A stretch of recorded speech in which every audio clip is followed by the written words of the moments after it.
Good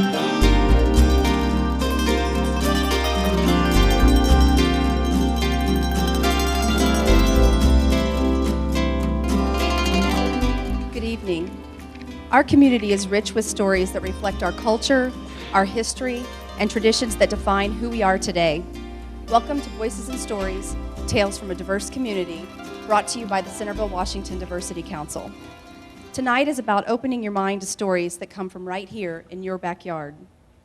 I'd like to take an opportunity to thank Chris Shea, director of tonight's event, Mike Cordonier in the Centerville High School Theater Department, and the Centerville High School Technical Theater Prep Class.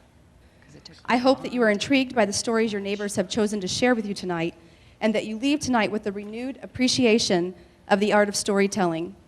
As we approach the holidays, may you be reminded to seek the stories your own family holds and to share them with your loved ones. In the memory of all of those who have come before us.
All the world's a stage, and all men and women merely players. They have their exits and entrances. And one man in his time plays many parts, his acts being in 7 stages. At first, the infant, mewling and puking in the nurse's arms, and then the whining schoolboy with his satchel and shining morning face, creeping like a snail, unwilling to go to school. And then the lover, sighing like a furnace with a woeful ballad made to his mistress's eyebrow. The soldier, full of strange oaths and bearded like the pard. Jealous in honor, sudden and quick in quarrel, seeking the bubble reputation, even in the cannon's mouth. And then the justice, in fair round belly with good capon lind, with eyes severe and beard of formal cut, full of wise saws and modern instances, and so he plays his part. The sixth stage shifts into the lean and slippered pantaloon with spectacles on nose and pouch on side, his youthful hose well saved a world too wide for his shrunk shank and his big manly voice, turning again toward childish treble, pipes and whistles in his sound. The last scene of all that ends this strange eventful history is second childishness and mere oblivion, sans teeth, sans eyes, sans taste, sans everything.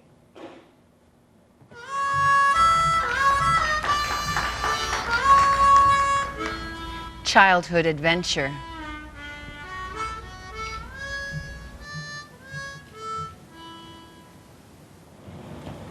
When I was 11 years old, we moved here from Cameroon, West Africa. My father was appointed military attaché to Washington, D.C. Cameroon is a country in the central west part of Africa. We moved along with my mother, 7 children, 3 boys and 4 girls. I was the second child and the eldest daughter. The culture shock. The ages of the children were 14 and the youngest was barely 2. Can you imagine the culture shock my mother felt and having all those children? My father was born a prince. He is a tribal prince in a small village in Cameroon called Ngwo. We had many experiences in our first few months here in the US. We lived actually in Bethesda, Maryland, also in Potomac, Maryland. One experience that comes to mind was one day I was out in the veranda, a few weeks after we had just arrived from Cameroon. I was out playing, just looking out in the veranda, and here comes a little girl on her bicycle, a little American girl on her bicycle. And she just sits and stares at us and she goes, "Hi." Hi. I run back into the house. Daddy, Daddy, there's a little girl outside. She just said hi. And I was saying all this in French. Il y a une petite fille dehors, elle dit bonjour, elle dit hi. Elle dit hi. Qu'est-ce que ça veut dire hi? And my father said, hi means hello. Ça veut dire bonjour. Oh, run back out. Hi, hi. First experience with American English. You see, in Cameroon, although it is a bilingual country, we were raised French-speaking.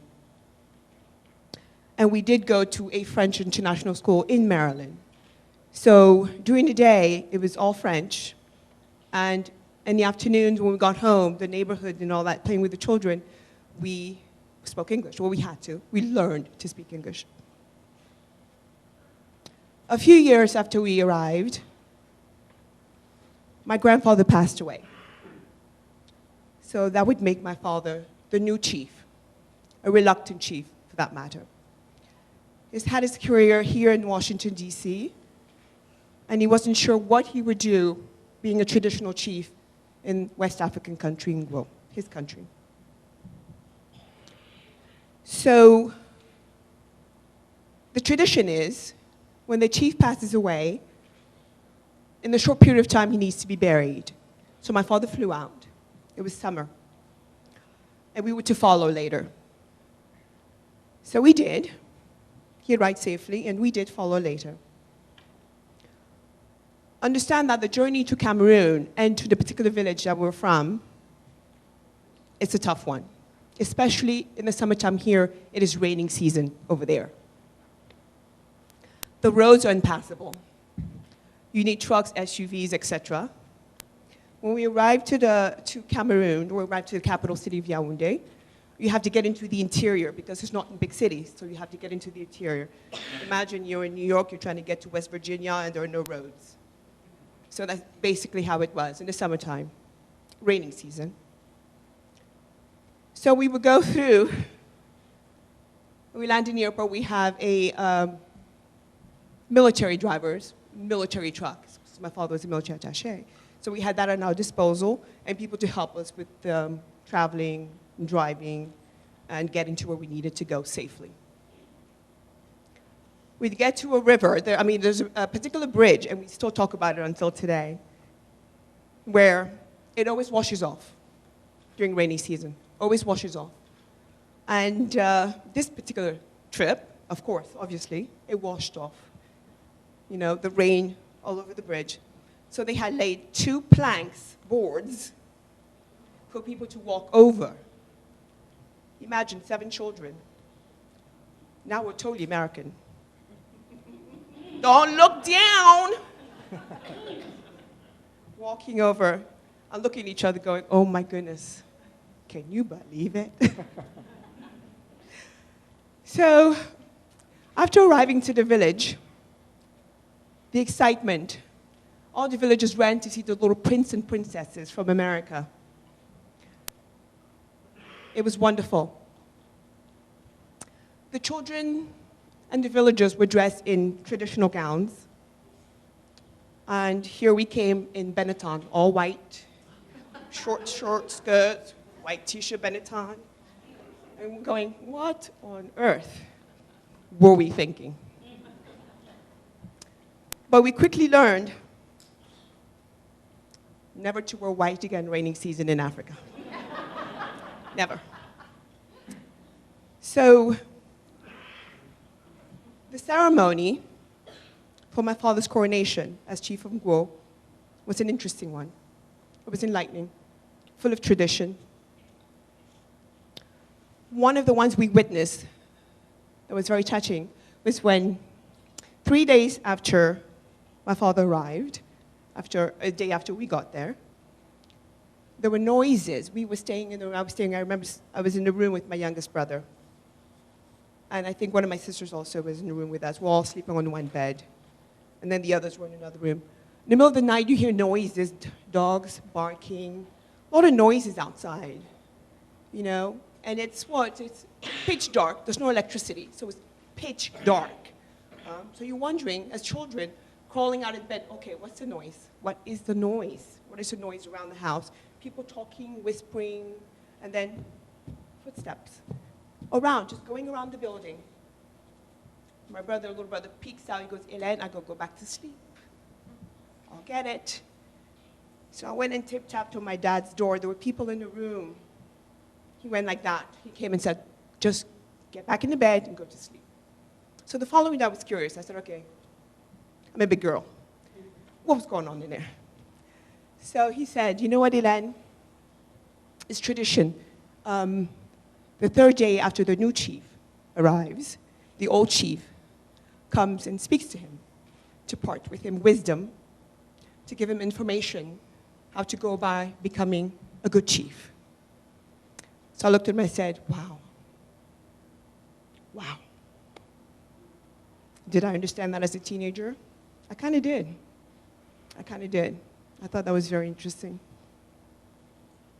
So the ceremonies continued. It was a week of ceremonies, of feasting, of celebrating the life of grandfather. It was wonderful. We learned so much that summer. We enjoyed ourselves that summer. We learned who we were, who we are that summer, our roots that summer. It was absolutely wonderful. We were no longer American children. Once we were Cameroonian children in America, and then we were American children in Cameroon, and now we were just citizens of the world. We were just children from the world. My grandfather was buried, and then the cemetery that he was buried, part of the compound, the palace is a round compound, houses all around, and then in the center, they had buried my grandfather, so underneath the building itself. So you'd have to walk from one end of the building. In order to get to the palace, you have to walk over his body. Okay? And it was always open. Two doors, always open. So you walk through, and that is to gain wisdom. I always wondered, why are you going to walk over grandfather? Why would they walk over the chief? All the respect and all that, and you're trampling over it. But it's to gain respect. It's to give respect and to gain respect. That summer was a very interesting summer. And I thought, you know, looking at our siblings and all that, we said to ourselves, we have to come back. You know, while friends of ours would go and travel to Europe for summer, we wanted to go to the village because there we had a fantastic time. We were with our people, we imparted information, received information, enjoyed ourselves completely. You know, how many kids can say, you know what did you do last summer?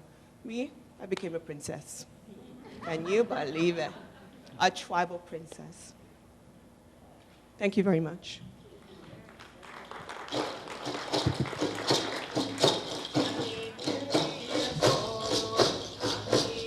Alma mater.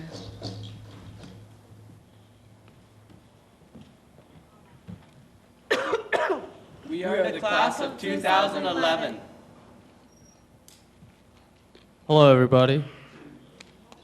I moved from Bangalore, India to Cleveland, Ohio 6 years ago because of my mom's job.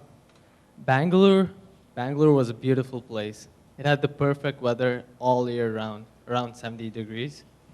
Cleveland, it was cold. The year we came, it was the record-breaking snowfall ever. It was like 130 feet or inches? Feet, yeah.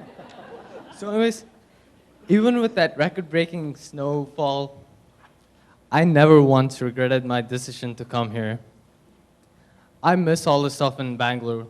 My people, my friends, my festivities, my culture. But I try to keep that culture within me, and I try to keep a balance within myself, and I cherish that balance.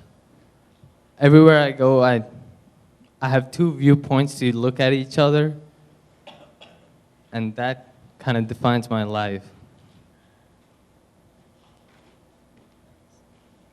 I was born in Beijing, China, and when I was born, it was like very not too terribly orderly in China. Everything was happening at once.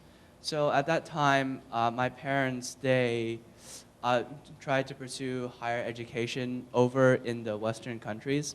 So when I was really, really young, my parents just moved to the Netherlands. And when I was 5, they took me along with them. So as a little kid, I was like very excited. I was like, oh my gosh, I get to see a new country. It was like not like the China, where it was like slightly like darker gray, more pollution. And when I got into the Netherlands, I was very amazed. But later on in life, I moved from the Netherlands to California and then over to Centerville. What happens is we moved here in the fall, and in the Netherlands in the fall, it was extremely cold. So we like got off the airport and we were like wearing our like fur coats and really heavy jackets. Well, the thing is, in America, in like the fall, it's not very cold. It's like quite warm actually.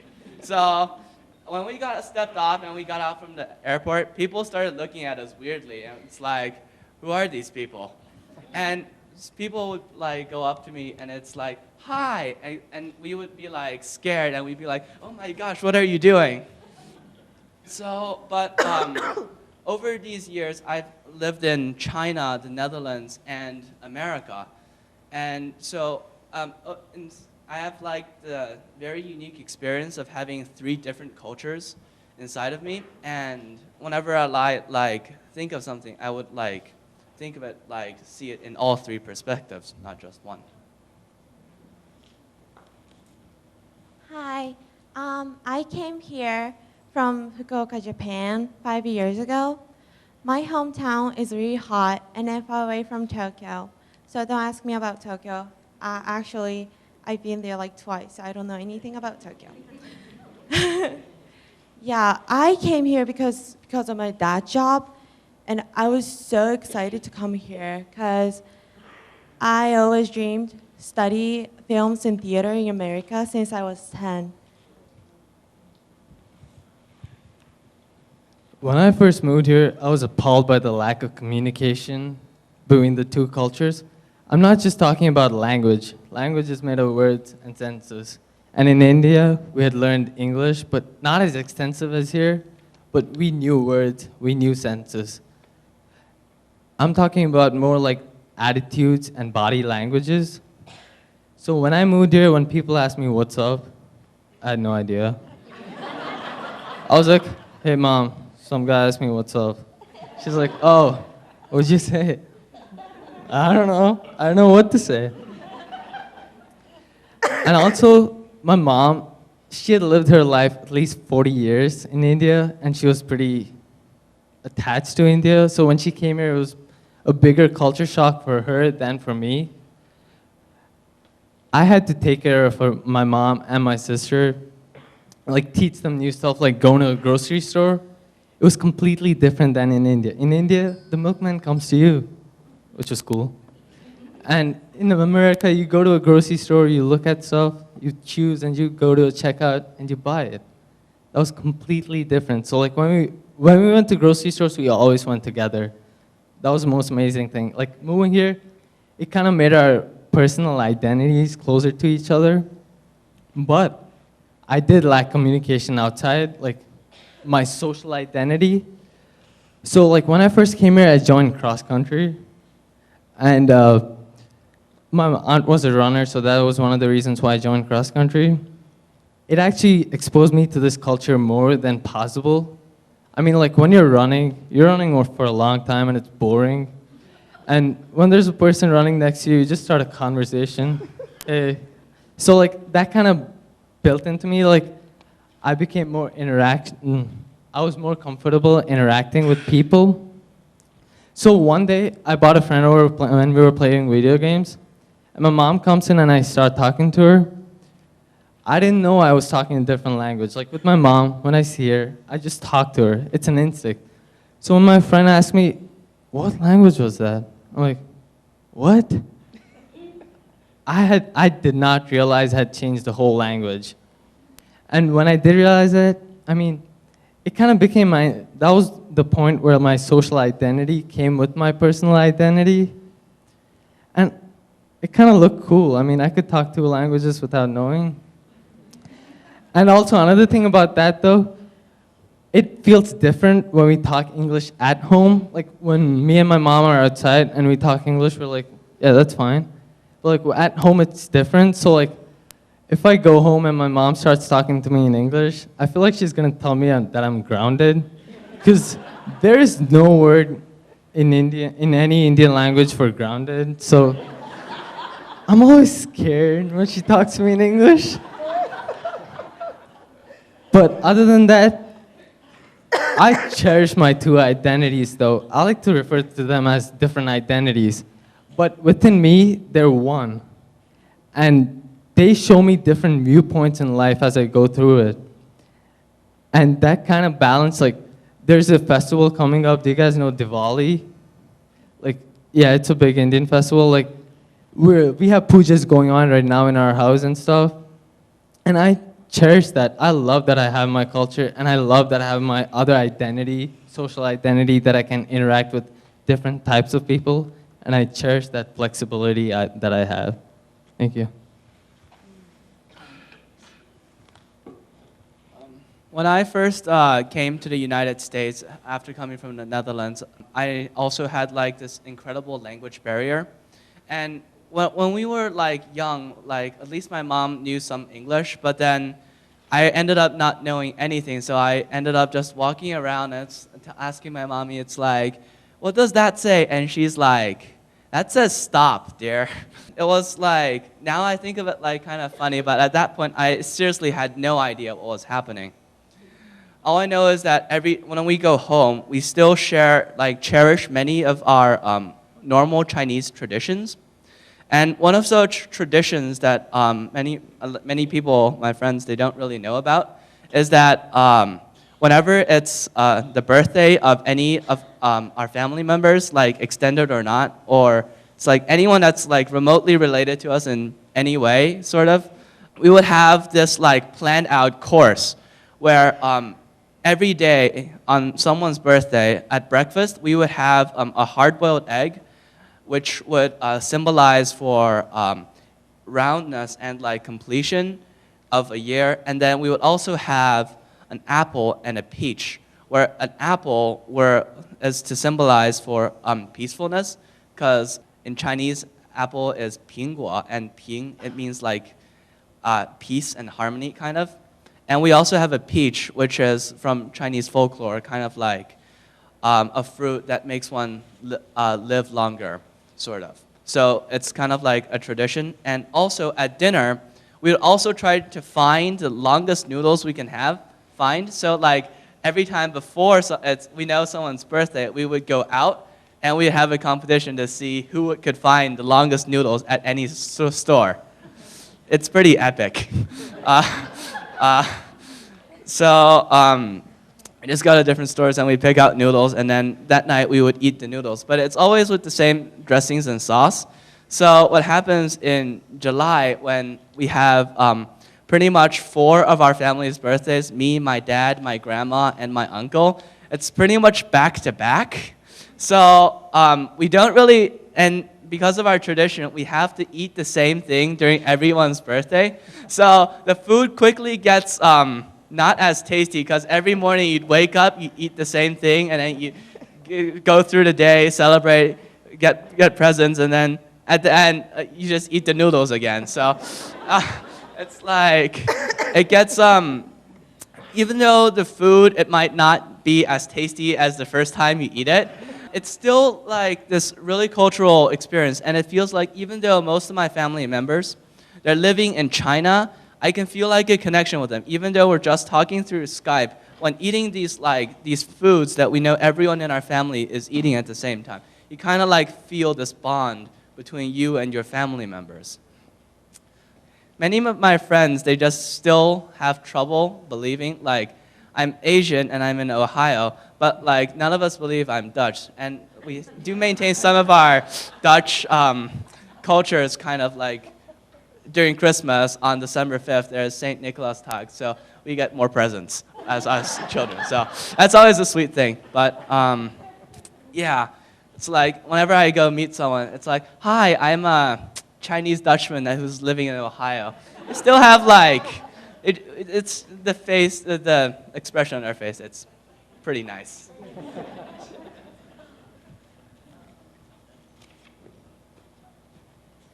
When I came here, I couldn't speak English at all. And on top of that, I was the only Japanese person in school.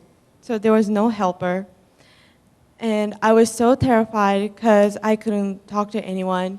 So my parents were thinking about sending me back to Japan. But I decided to stay here to pursue my dream. Even though I decided to stay here, I go to Japanese school every day to keep up with my culture, Japanese culture. In Japanese school, we learn Japanese language, math, and culture. This month, we're making rice cake to celebrate winter. So we're gonna use special equipment to pound rice cake, and all the students are doing it at the same time. That means 100 people are pounding rice cake at the same time. It's kind of interesting. Yeah, I'm so excited because I don't get to do those kind of stuff at my house because we don't have special equipment, and most of my family is in Japan. So I'm really excited. Thank you so much.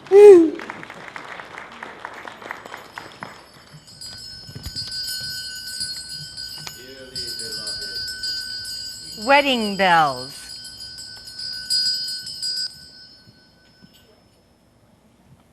Hello, everybody. I was married in the south of France in a city called Montpellier, very close to the French Riviera that sits right on the Mediterranean Sea, many years ago to the love of my life, my husband, Sheikh. Sheikh is half Mauritanian. For those of you who don't know where Mauritania is in West Africa between Morocco and Senegal.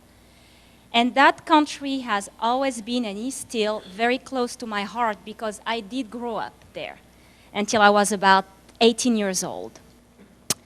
My parents met in Senegal, which is right below Mauritania on the West Africa, right by the Atlantic coast, and I was born in Dakar, and then they moved to Mauritania to work, and they ended up staying there for almost 40 years. My dad is Lebanese and was in real estate there, and my mom, who's half Vietnamese and French, was a doctor. She was an OBGYN, and she was responsible for the capital's Nouakchott, the capital of Mauritania, hospital maternity. It was absolutely a wonderful experience. And I met my husband in 1992 in Mauritania when I was getting ready to leave the country for good, getting ready to go on to college. My parents were retiring.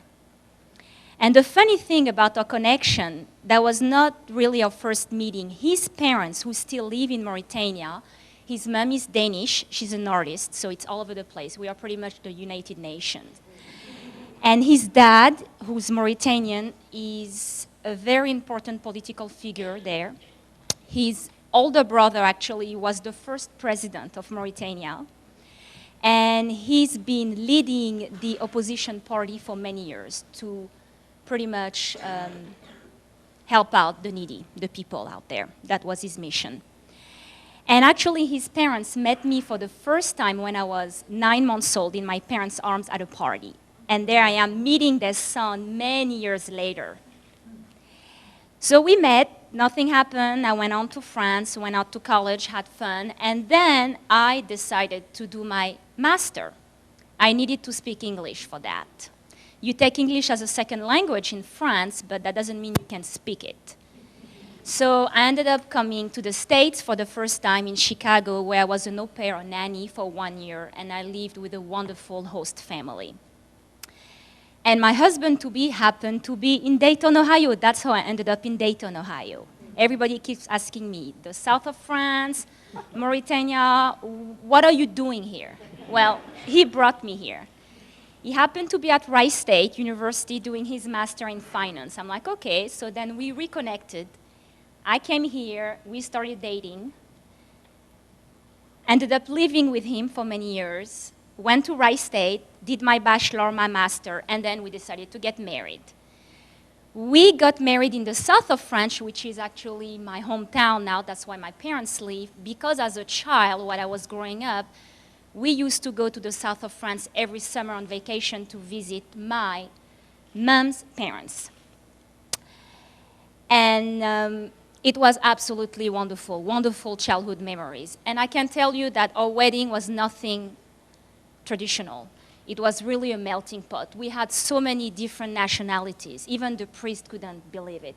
We had people from Lebanon, from Vietnam, from France, from Denmark, from Mauritania. It was crazy.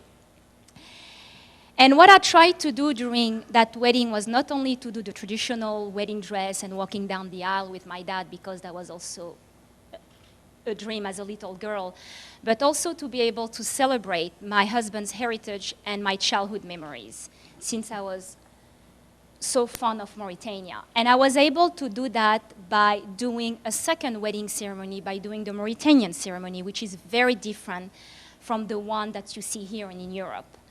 And that also brought back so many wonderful memories, because my mom, as a little girl, used to take me to all of her friends' weddings. And I remember just sitting down and just watching all those beautiful brides who looked so different.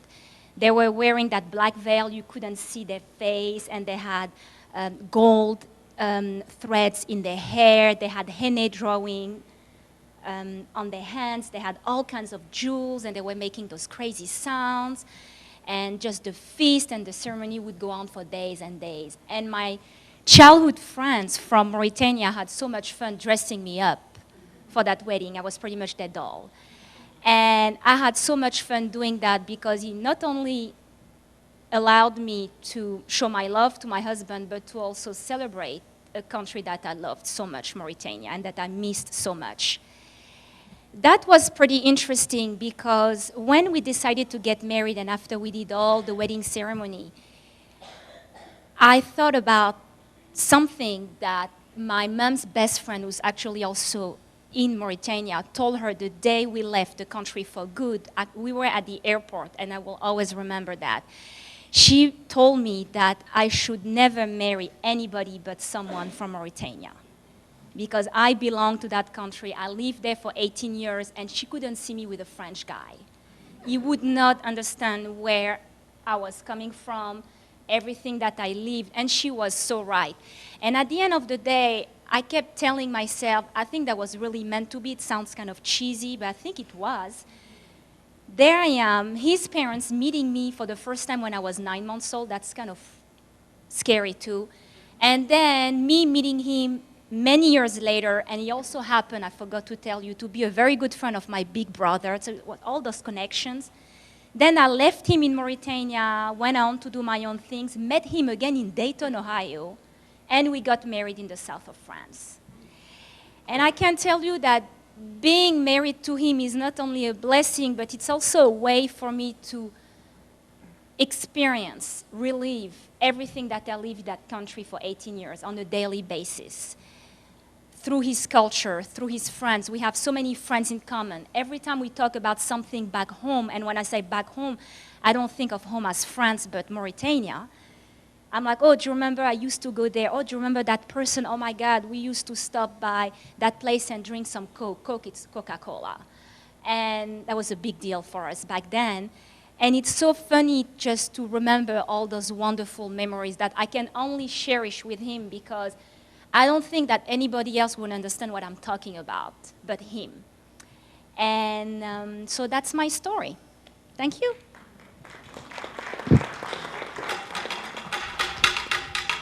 Tribal expansion.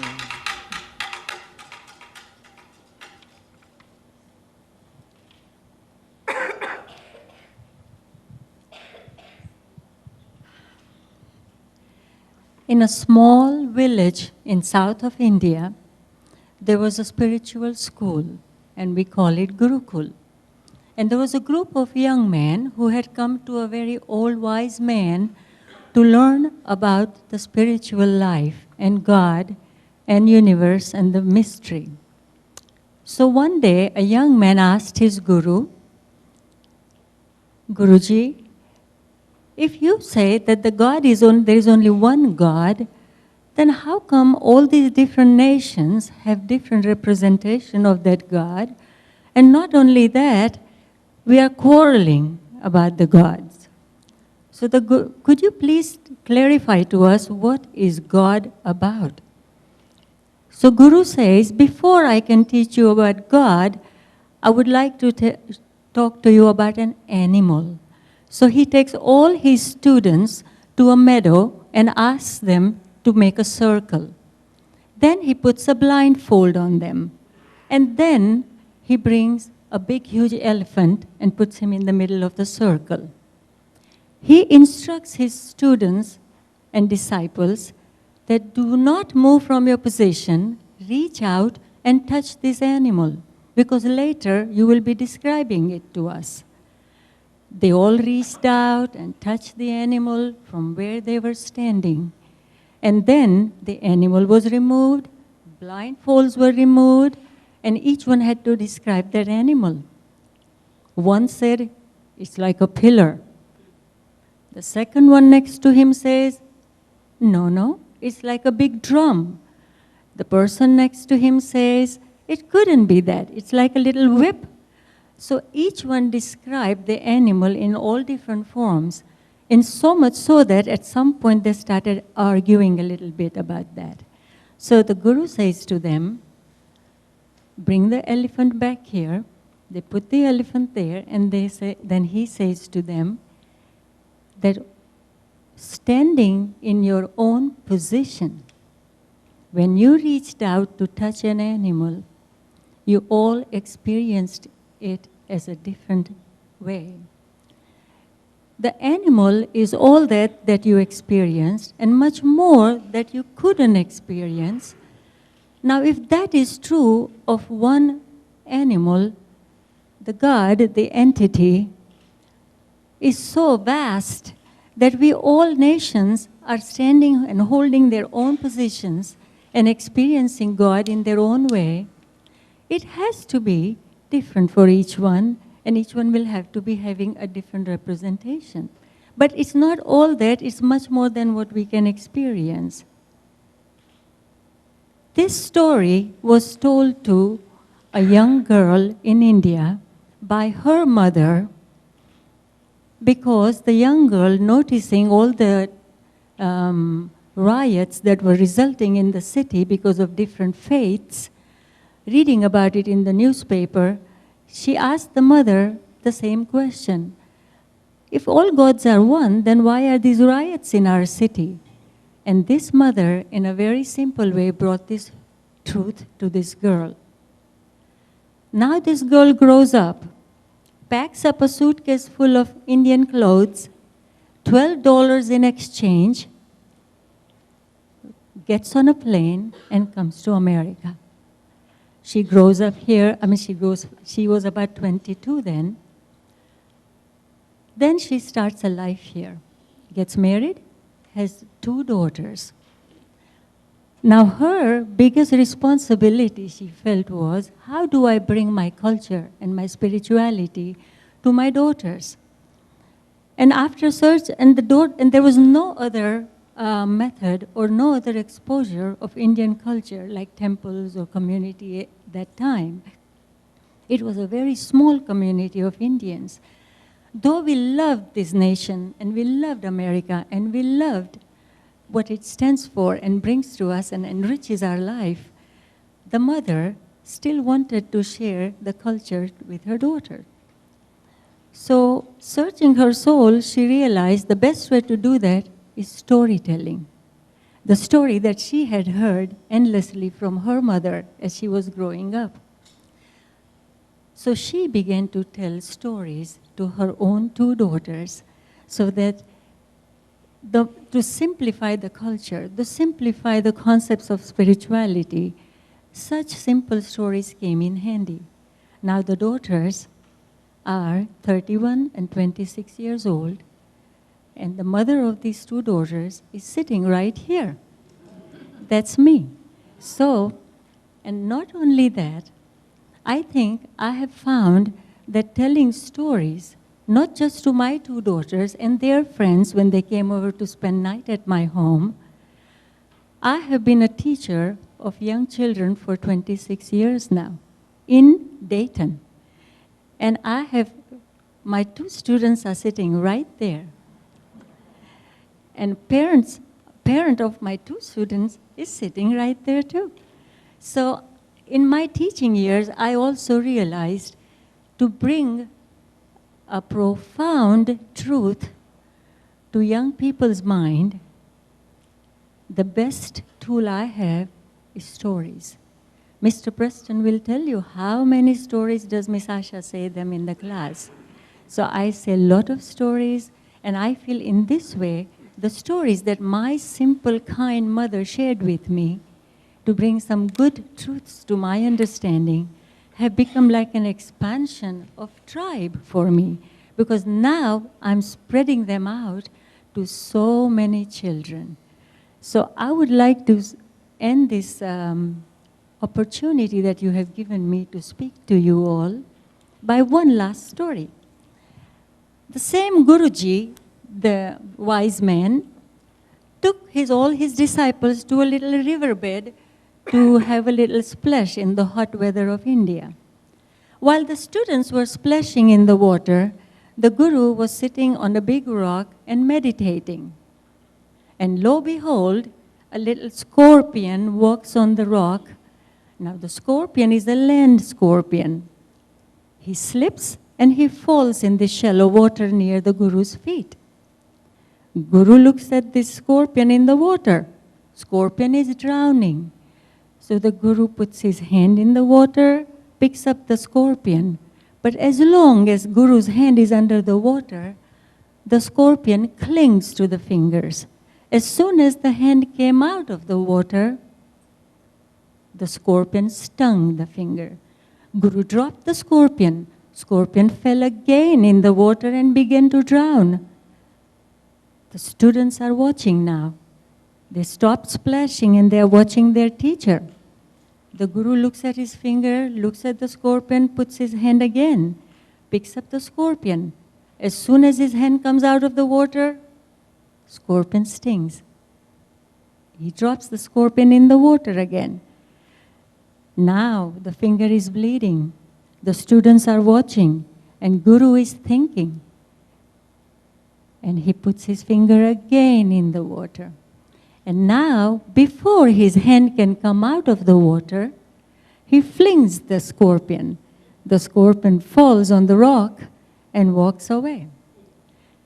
And while Guru was nursing his finger, his students came nearby and said, very respectfully, Guruji, we have been observing you, and we are wondering, that little bug bit you twice.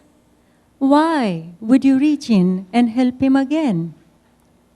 So the Guru says, yes, after the second sting, the thought did occur to me that I should let that sucker drown. But then another thought occurred to me, that his nature is to sting, and my nature is to save. With all my wisdom and spirituality, I happen to be here, so I need to save him. But I need to also save my finger, and that's where my intelligence comes in. So, at the cost of drowning and dying, if he wants to hold on to its nature of stinging me, to hold on to my nature of saving him, all I have to do is take a sting or two. And so that's what I did. Now, when did my mother tell me this story? I had a friend in neighborhood who always quarreled with me. I would try all I know to befriend her, please her, bring her gifts, and she would play for a while and then eventually hurt my feelings. Do something or say something that was not very nice. And I would go home crying. And my mother would teach me, be kind, do this, or say that. And I would say, Mom, in my language I would call her Ba. And I said, Ba, why do I have to be nice to her? She's not very nice to me. Why do I have to be nice to her and kind to her? And then this story of the scorpion was told to me. My mother, at the age of 93, died last November 8th. It will be a year, 4 days from now. And that kind, when I'm teaching my students at school, when I'm raising my two girls, who are fine young ladies now, it's my mother. It's more of my mother than my degree, my education, my culture. It's my simple mother who barely had elementary age education. And I have so many stories that I think I can keep you all here until morning.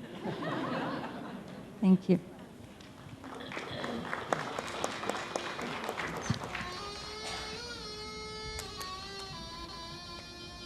Legacy building.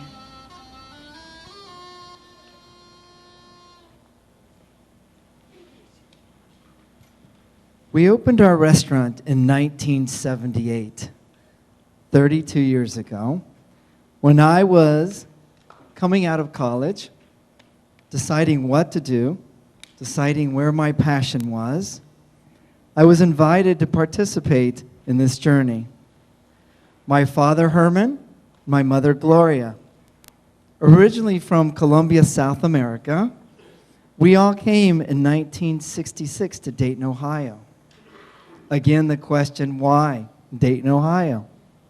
But NCR, the world headquarters, is something that Dayton cherishes and remembers.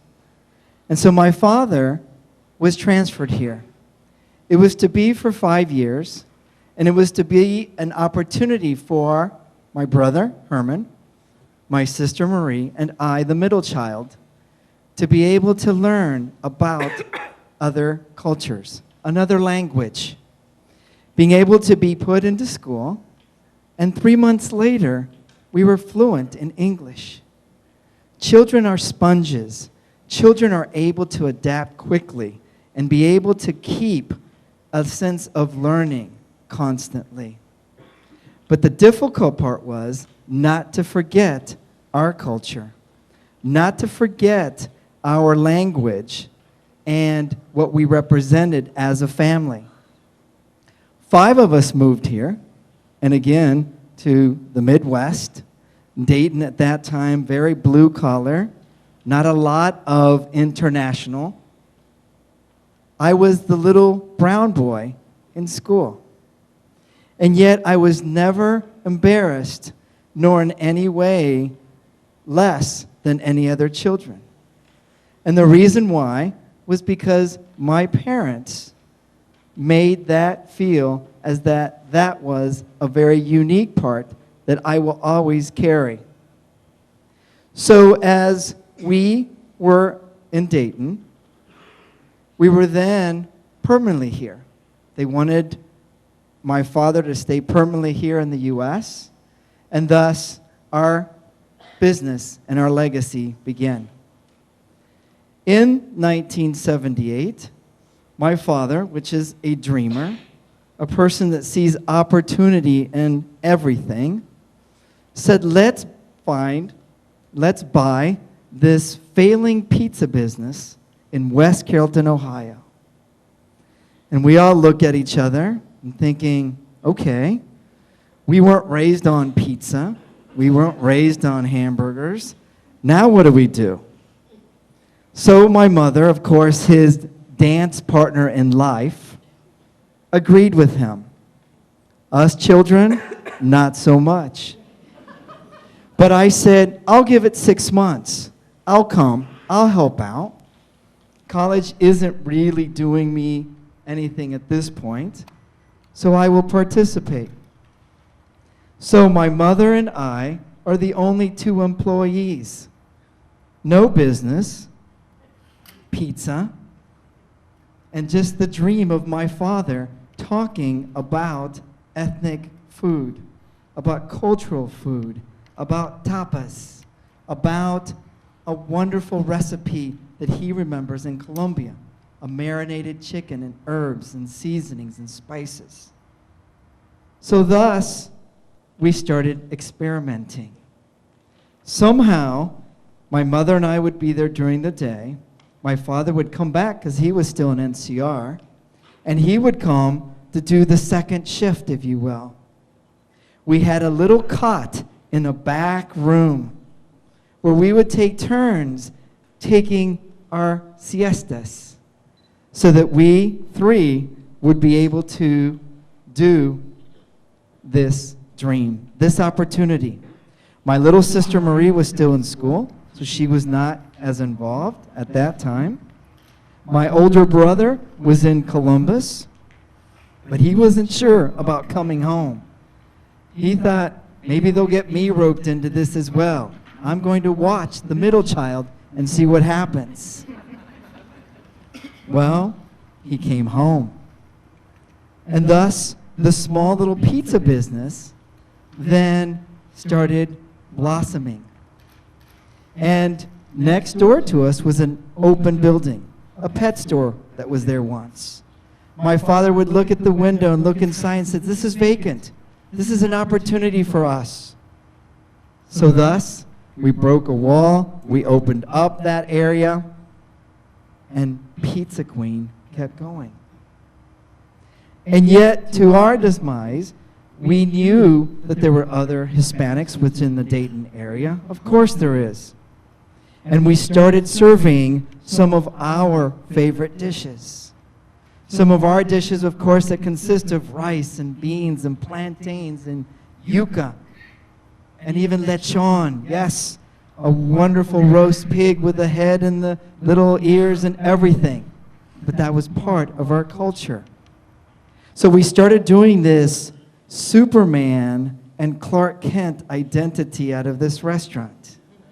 On the weekends, we turned into this Latin fiesta and had wonderful entertainers, and we had everyone come to celebrate a culture.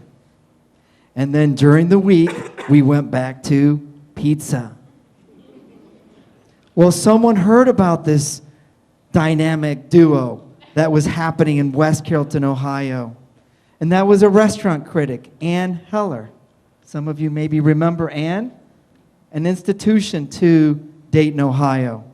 And so she started coming. But we didn't know who she was. She was always incognito or dressed in ways that it never occurred to us that a restaurant critic would find us. And yet, a month later, We get a call from that morning. My mother answers the phone, and it's one of her friends. Gloria, Gloria, you're in the newspaper. You're in the newspaper. Everyone is talking about you. And we're like, no, that can't be us. There has to be another Castro family that is doing the same essence of having pizza and Latin food all in the same identity. And sure enough, we get to work, and it was scary. There was people lined up everywhere. There were people coming in the front door, the back door. There were people taking tables. We didn't know what to do. We were just stunned that this Clark Kent and Superman identity started. And we called everyone we knew, which at that time was only 5 of us in our complete family. And they came, and they helped, and they washed dishes, and they helped bus tables. And at the end of the evening, we didn't know what to do. We didn't know if we should jump for joy or cry for fear. We didn't know, but that's where El Mason Restaurant started.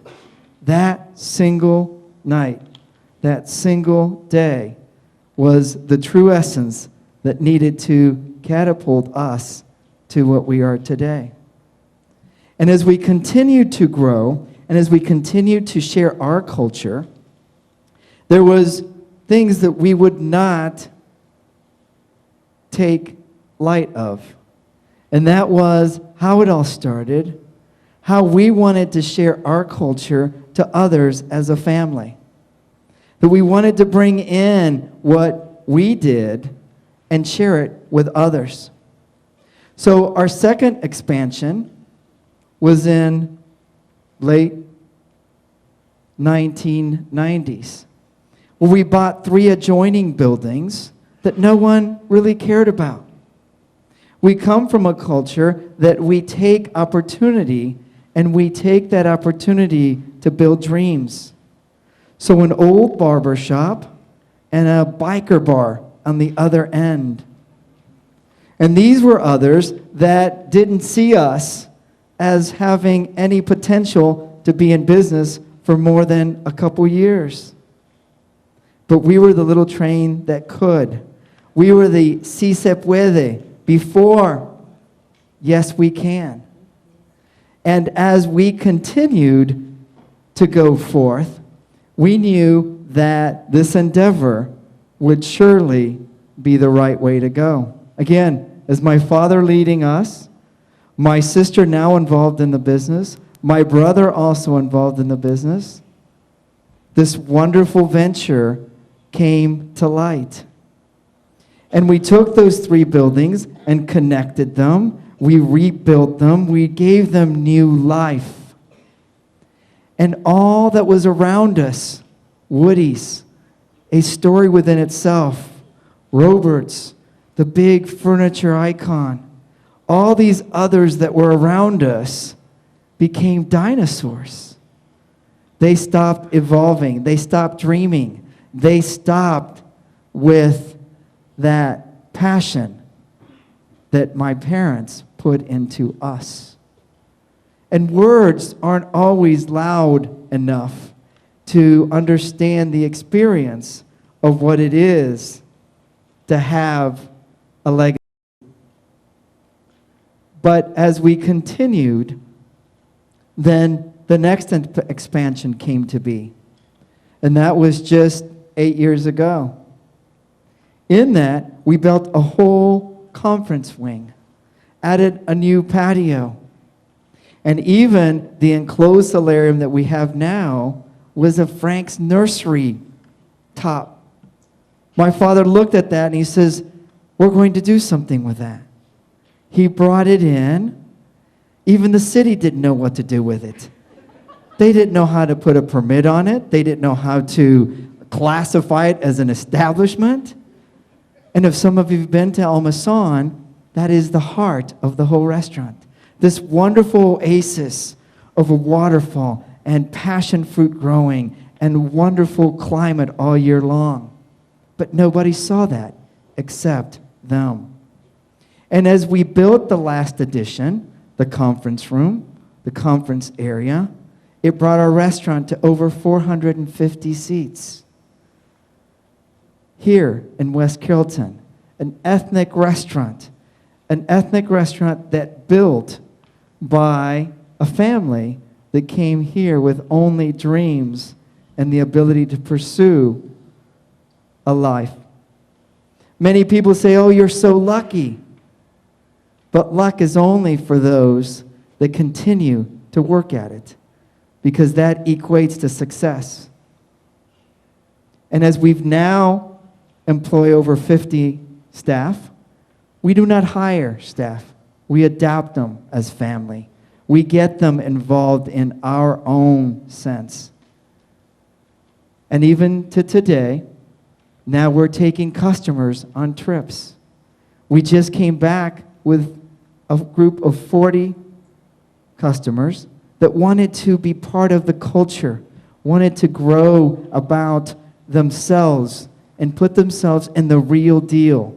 No Disney-esque, here's a toy and go over here through this line and drink 50-ounce Cokes and all you can eat and waddle out. No, it was about really going and understanding the culture and the history and the people. So after 2 weeks in Spain, after visiting and participating in 10 cities, 6 wineries, 2 continents, we all came back with this unbelievable memory. So yes, El Mason has been what is the out part of our legacy. But my parents, Herman and Gloria, are part of what built this legacy. And it is now our families and our future generation of family responsibility to carry this through. Herman, Gloria, this is for you. Thank you. Muchas gracias. Fond farewell.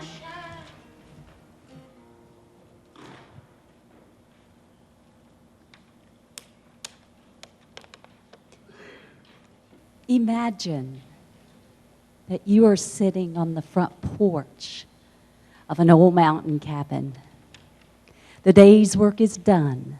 The light is fading fast. You see the blink of that first lightning bug.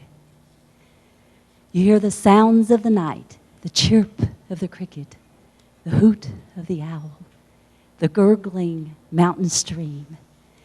You feel that cool night air on your skin.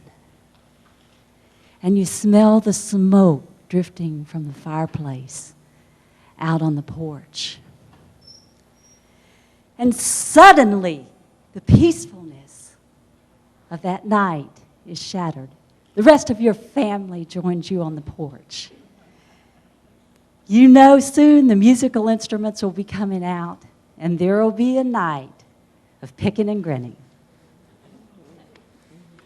That describes my life growing up on a farm in western North Carolina.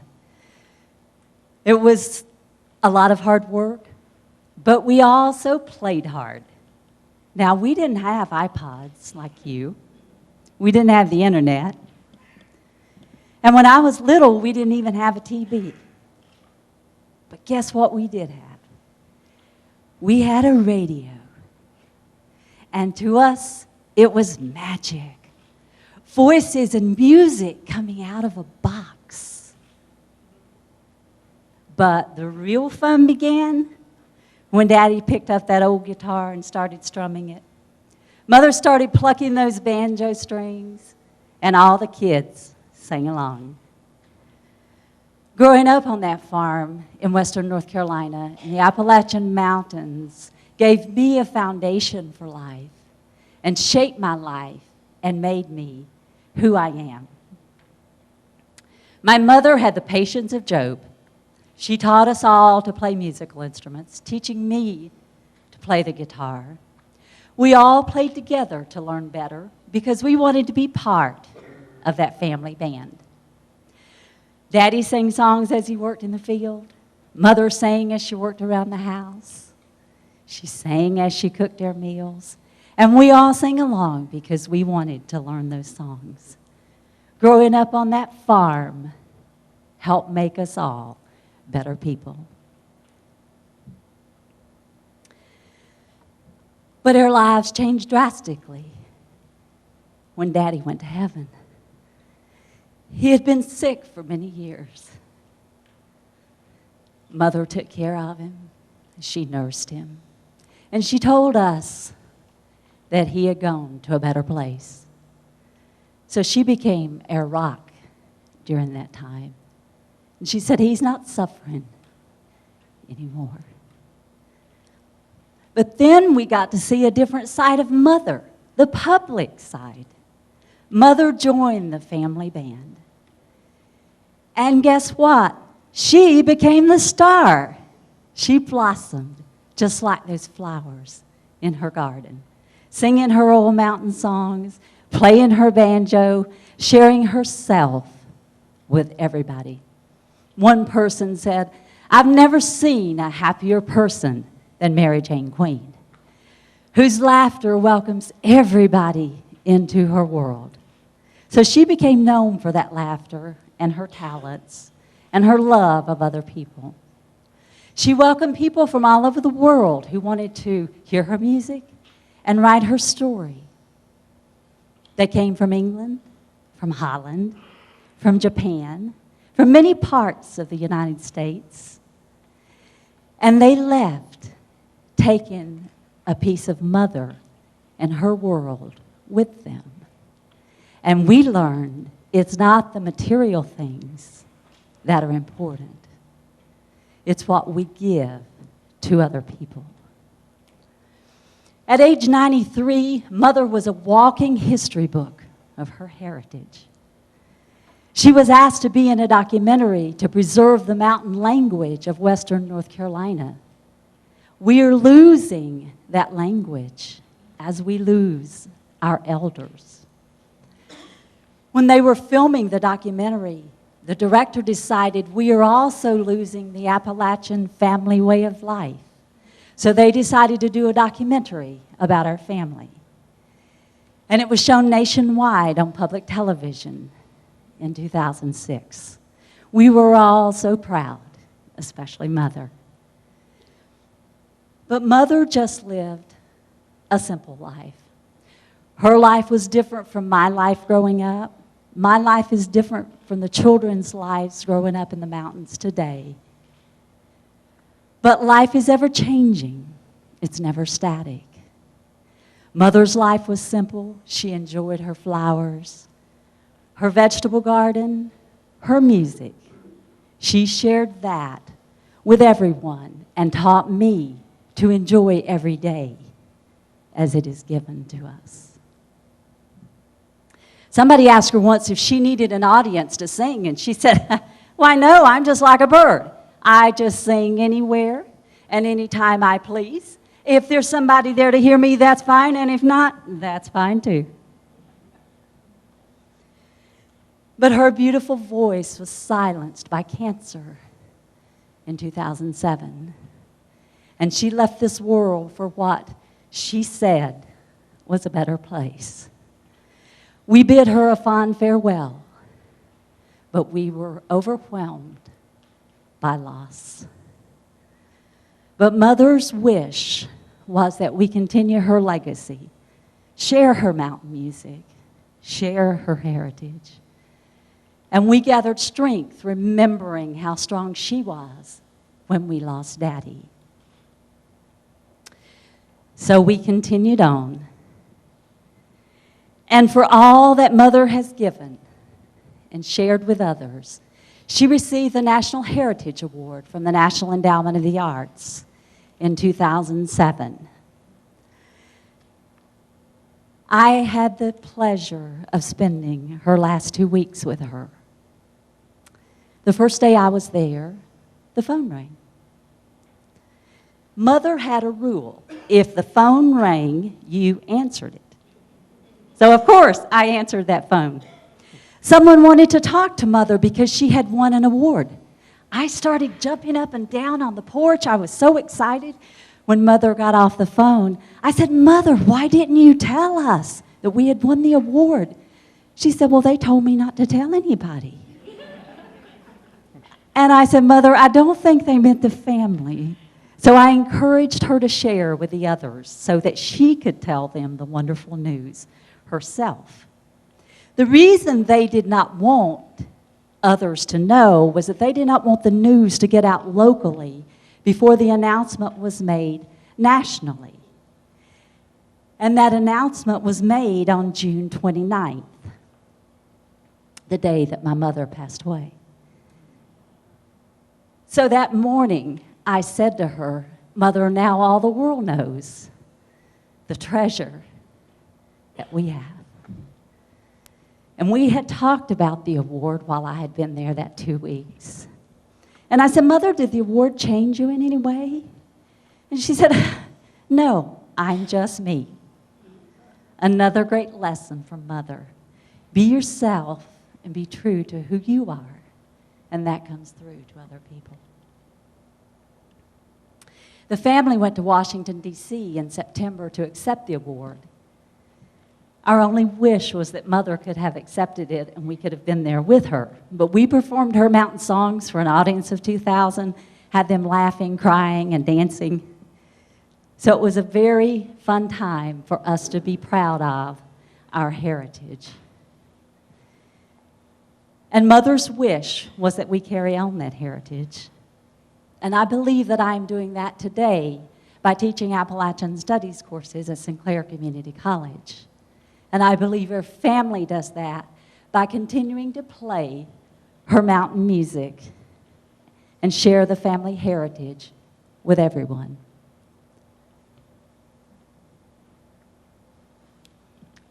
Many nights when I hear the crickets and the owl, I picture us sitting on that front porch, laughing, singing, playing music.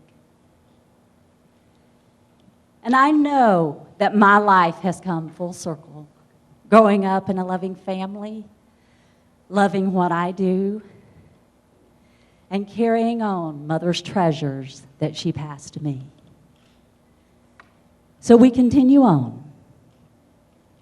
And I know that the circle won't be broken by and by, Lord, by and by. There's a better home awaiting in the sky, Lord, in the sky. Thank you.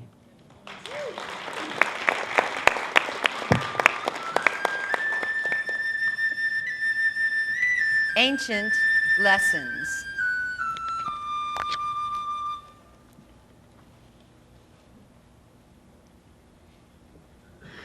I will tell you something about stories. They're not just for entertainment. They're all we have to protect us from illness or death. You don't have anything if you don't have the stories. So they would let the stories be lost or confused. They would like that because then we would be defenseless. But I keep them here. And in the belly of the story, there is life for the people. That piece is from Laguna Storyteller, Leslie Marmon Silko. And I tell that story to my students when I teach Spanish at Trotwood Madison High School, because it reminds us of the sacredness of each one of our stories. I tell my students we're going to learn Spanish through an indigenous lens, because there are over 700 indigenous languages within the Spanish-speaking world. So sometimes when you meet us, we have another language that we speak, and we had to learn Spanish as our second language. And then we come here to the States and we learn English as our third language.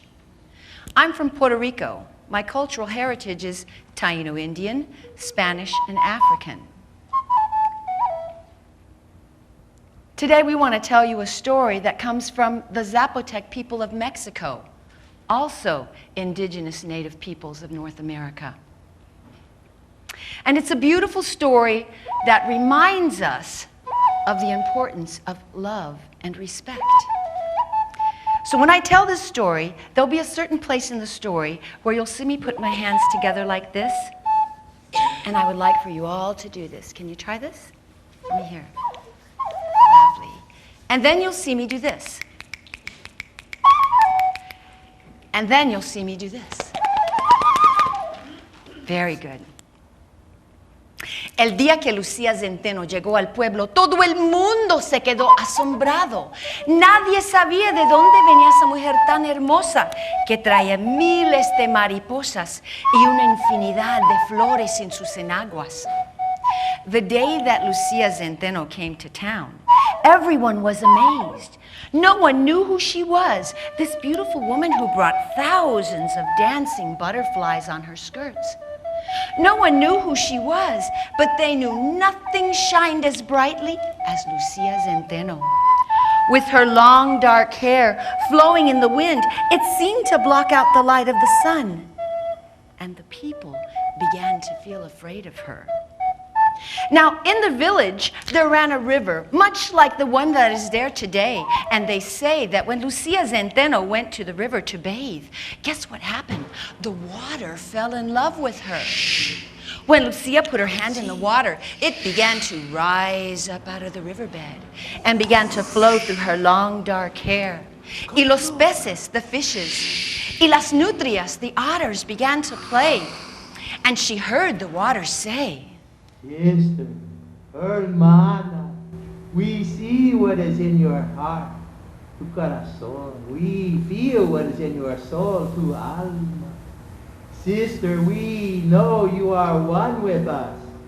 Come and be with us. You are welcome anytime. When Lucía was done bathing, she took el peine, the comb made from el mesquite, the mesquite tree, and began combing her long dark hair. Y los peces, y las nutrias, y las aguas returned to the riverbed. Now, the elders in the village said we should treat Lucía with love and respect because she understands the ways of nature. But the people in the village did not understand her ways, and they began to make up stories about her. Oh, we hear her singing late into the night. And even though we never speak to her, she is always smiling. She's up to no good, I tell you. But Lucía paid no attention to them. She greeted everyone with a warm smile and an open heart. She loved the trees, she loved the flowers, she loved the village, she loved the people. But in time, she became very lonely. And so she decided it was time to leave. So she went to the river to say goodbye one last time, and as always, when she placed her hand in the water, the river began to rise out of the riverbed and began to flow through her long dark hair. Y los peces y las nutrias began to play. But this time she heard the river say, No, sister, we see what is in your heart. Your heart is sad. We feel what is in your soul. There is pain there. Sister, these people have forgotten us as well.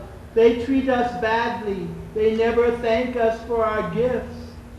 Sister, if you leave this valley, we will go with you. And so, when Lucía turned to leave the village, to go up to the mountain, to the cave of the iguanas, along with her came the river. When the people in the village saw that the riverbed was dry, they began to worry, and they gathered. And the parents asked the elders, what do we do? And the elders said, we should speak to Lucía. But the people said, no, we will not speak to her. It is her fault. We will wait for the rains to return.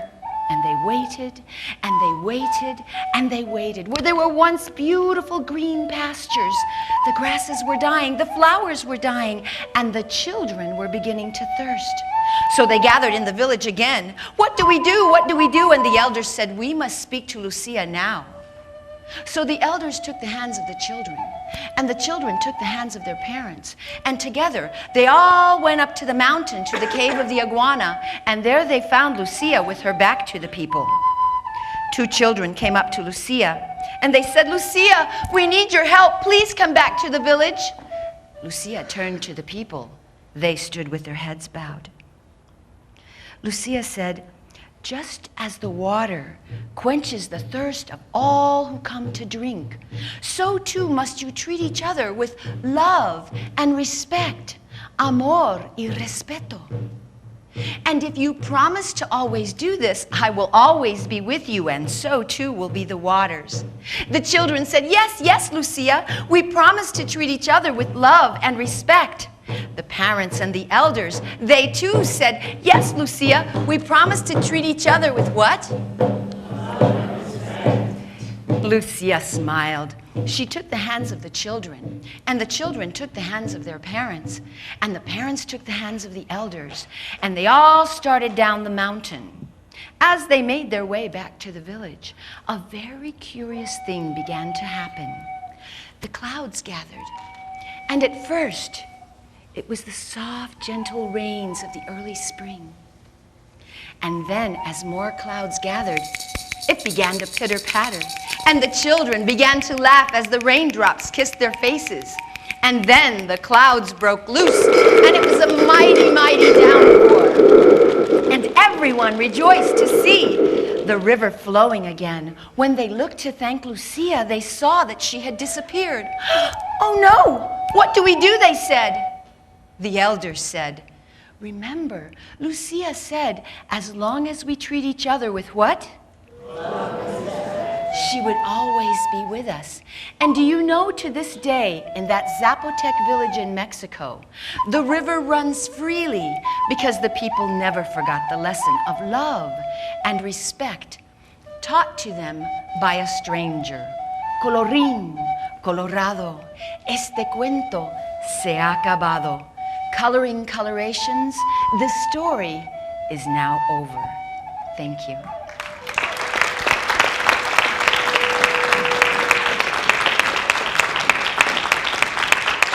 It has been a blessing to hear each one of our stories. Each of us, in our own way, at some point, comes up against the culture of someone else, and we become the Lucia Zenteno. Each of us, in our own way, crosses that bridge and brings the people together. Our stories are sacred because each one of us are sacred. I thank you. This is my partner, Raymond Two Crows Wallen. And we work as Gali. And it has been our pleasure to be here, and I will let him speak for himself. I want to tell you that I grew up here in Dayton, Ohio. My Cherokee great-grandfather was married to a wonderful Scots-Irish woman. Blanche Hattie Craig was her name, until she got married to him, and then she became Blanche Hardy. My Cherokee great-grandfather was head of a crew for Dayton Power and Light, and back in the early 1900s, they laid most of the gas lines, not out here in Centerville. Centerville just about wasn't even here then. It was a tiny little stage station. But my Cherokee great-grandfather did this. He was what they called in the day a good Indian. He spoke no language. His hair was short. He was a working man, and he was even a minister in a Christian church. His mother, my great-grandmother, never became a Christian. And she would sit in the back of the church with me, right here down in Dayton, Ohio, over on Stewart Street. And I would be very scared sometimes because my great-grandfather would be in the front of the church giving out scripture, and his mother wasn't allowed to sit any further forward than the back row. They had a special name for that row, and it's a word that we don't say anymore in public. She sat back there with me telling me why I shouldn't be afraid of the Christians. She sat back there during Easter when I would hear the stories of the young Egyptian kids who were killed by this God Yahweh, and it scared me really badly. And she held my hand, and she told me that different people look at things in a different way. My great-great-grandmother was born in 1864 at the very end of the Civil War, and she died, we say, took the walk here in Dayton in 1959 when I was 12 years old. She would tell me stories, many stories, and I thought she made these stories up, but there are Cherokee heritage stories. And one of the stories that she told me involves the reason that people can't come back from the land of the dead. And I won't tell you this story tonight, but this story exists. It's in printed form even. But the wonderful thing about this story, the inspiring thing about this story was that when grandmother's daughter was retrieved by young Cherokee men from the land of the dead, they witnessed something amazing. They went into the western land as they were directed by their elders, and they were going to retrieve the spirit of this one who was killed unjustly. They stood at the edge of a huge circle dance, and they waited for her to come. And as they stood there, they saw not just Cherokee, but people that they had never seen before. Tall people, short people, black people, brown people, red people, yellow people, people they had never seen. They saw the Cherokee coming by that had passed in battle with Seneca warriors, hand in hand, dancing with those Seneca warriors. In the great dance, we're all equal. My great-great-grandmother taught me that there are only two things, love and fear. They're like half-full glasses, and when one diminishes, it fills the other. It's a good thing to remember in this time that we're in today. That inspired me to go to college. It inspired me to learn everything I could learn about culture, all culture. One of the things that I was taught by my physical anthropology teacher at Wright State University was that nobody on planet Earth is more than a 34th cousin from anybody else. Hey, cousins. My granny knew this. She only went to the 5th grade. She knew it in a real way, in her heart. My granny taught me that the wood that this stage is made of is our relative. My science taught me that oak trees share 40% of their DNA with us. We're all earthlings.